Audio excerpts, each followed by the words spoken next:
구렁이를 사랑한 낭자.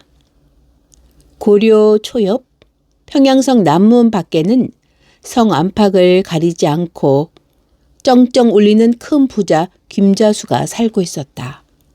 그는 대궐같이 큰 집을 지니고 있었다.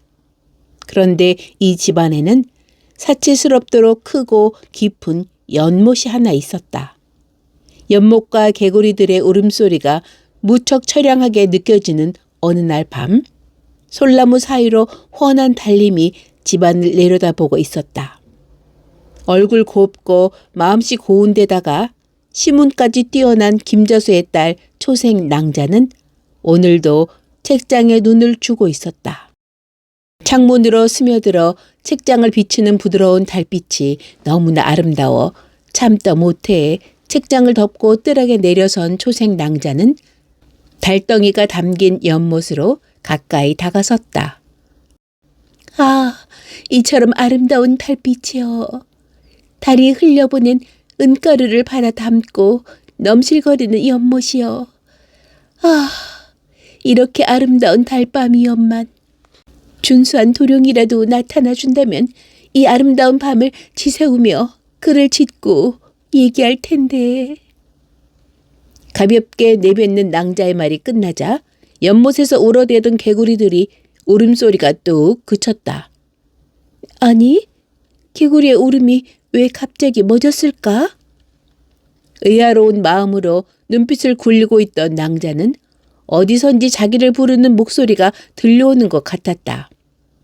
이런 한밤중에 자기를 부를 리 없다고 생각한 낭자는 고개를 돌리려 하는데 또다시 자기의 이름이 뚜렷이 귀에 들리는 것이었다. 바로 가까운 곳에서 들리는 청년의 목소리 같았다. 아니, 누구요? 낭자, 놀라지 마십시오. 아니, 누구신데 이 밤중에 남의 집 우란에 들어오셨소? 청년은 은근한 눈으로 낭자에게 다가서며 호소하는 목소리로 말하였다.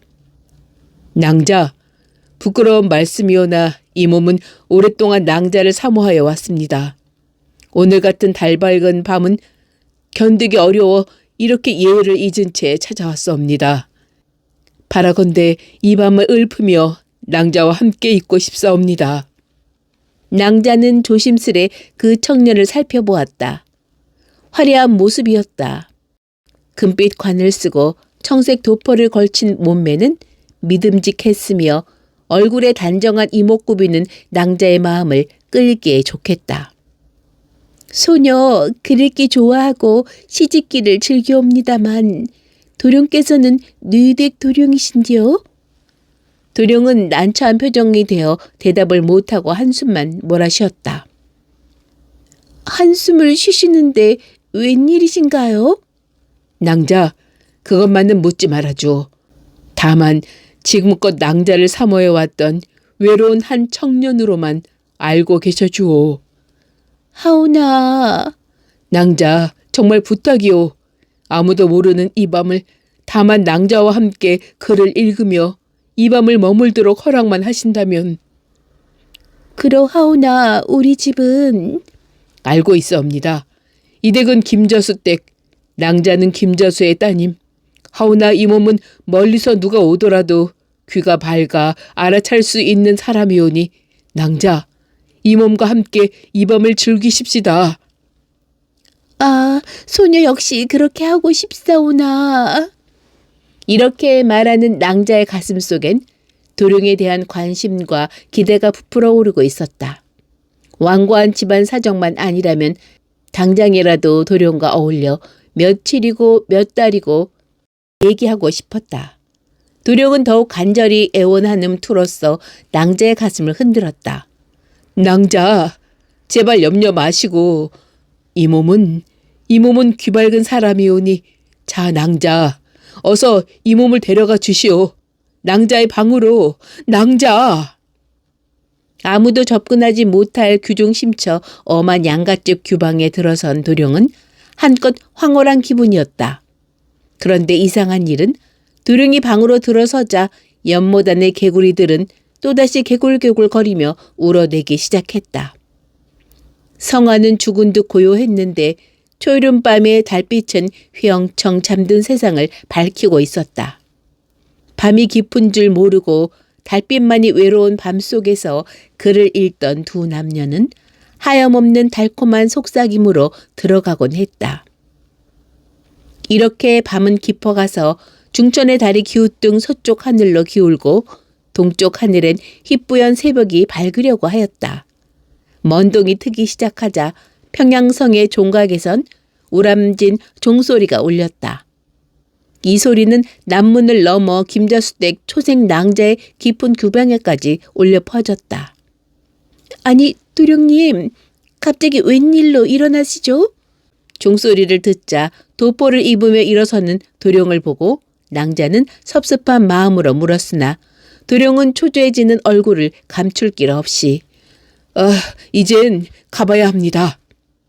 조금만 더 있다 가셔도 돼요. 이모민들 고운 낭자 곁을 떠나고 싶겠습니까? 그러나 떠나야 합니다. 이 몸은 지금 곧 가야 합니다. 도령의 얼굴을 아쉬운 눈으로 쳐다보던 낭자는 와락 도령의 가슴을 파고들었다. 도령님! 한마디의 이 말 속에 낭자의 마음속을 죄다 얘기한 만큼의 여러 말이 들어있었다. 어여쁘신 낭자. 낭자의 얼굴을 아는 도령의 얼굴 또한 헤어지기 싫은 마음이 역력하였다. 그러나 어쩔 수 없이 떠나야만 하는 안타까움을 어찌하랴. 도령님, 오늘 밤을 꼭 기다리고 있겠어요? 낭자, 알겠소. 걱정하지 마오. 도령님. 도령은 무거운 걸음으로 방 안을 나섰다. 그동안 울고 있던 개구리들은 또다시 뚝 울음을 그치는 것이었다. 연못은 한참 동안 정적에 차있게 되었다. 얼마의 시간이 흘렀을까? 개구리들은 또 약속이나 한 듯이 일제히 울어댔다. 그날부터 금빛 관을 머리에 쓰고 푸른 도포를 입은 도령은 아무도 모르게 하루도 거르지 않고 초색 낭자의 방을 찾아들었다.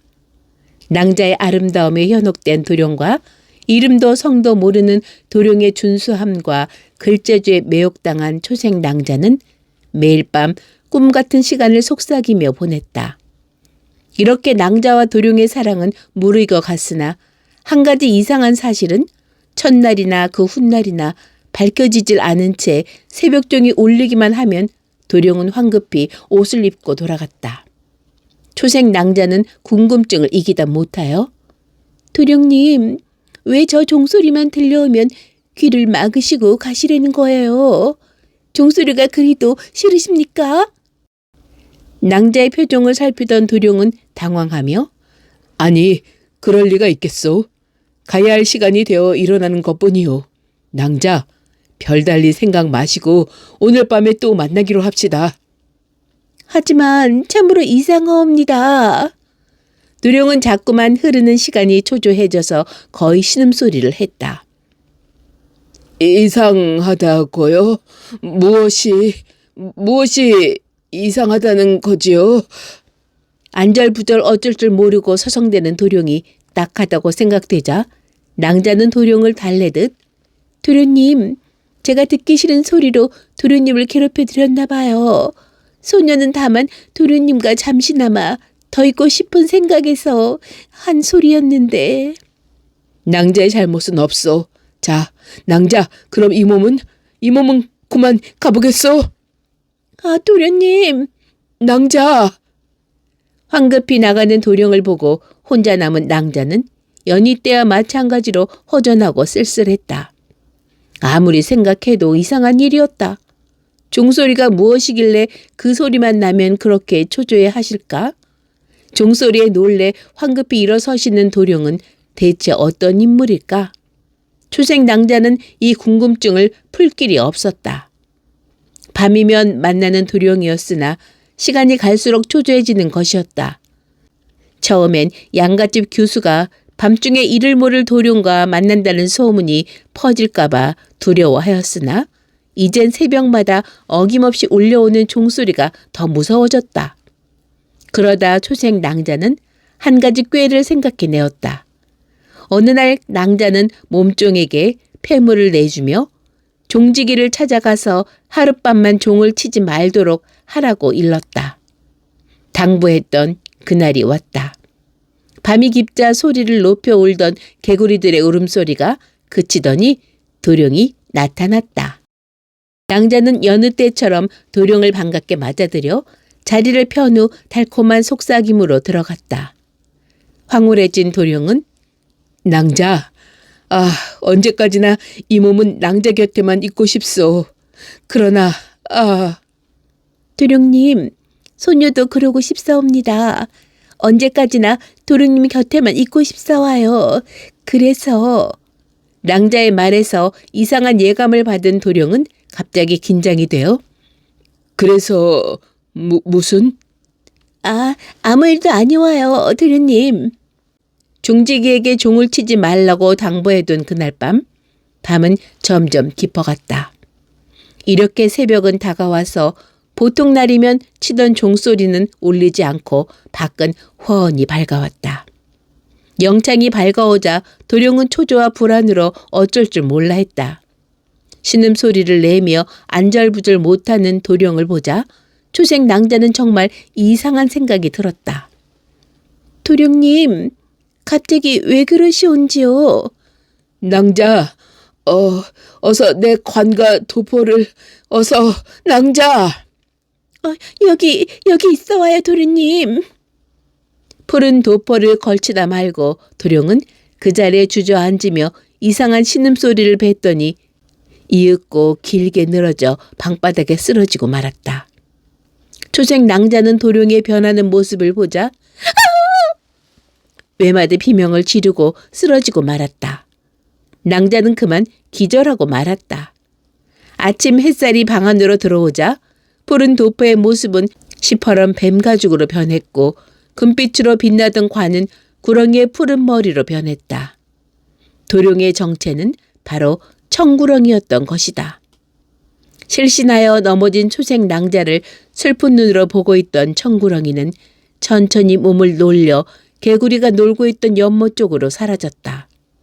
그 후 어쩐 일인지 쩌렁쩌렁 울리던 김자수댁 제사는 차츰차츰 줄어들고 김자수 역시 병이 들어 움직이지 못했다. 이것은 초생 낭자인 김자수의 딸이 연모한 그 연못의 지검이 청구렁이가 그만 본색을 드러내자 자기의 정체를 부끄럽게 여겨 김자수네 집 연못에서 떠났기 때문이었다. 그리고 도룡이 나타날 때마다 개구리들이 울음을 그쳤던 것은 이 청구렁이가 무서웠기 때문이었던 것이다. 이제 세월은 흘러 초생 낭자와 사랑한 청구렁이의 애달픈 전설은 전해지고 있으나 평양성 남문 밖에 있던 김자순의 연못은 찾아볼 길이 없다.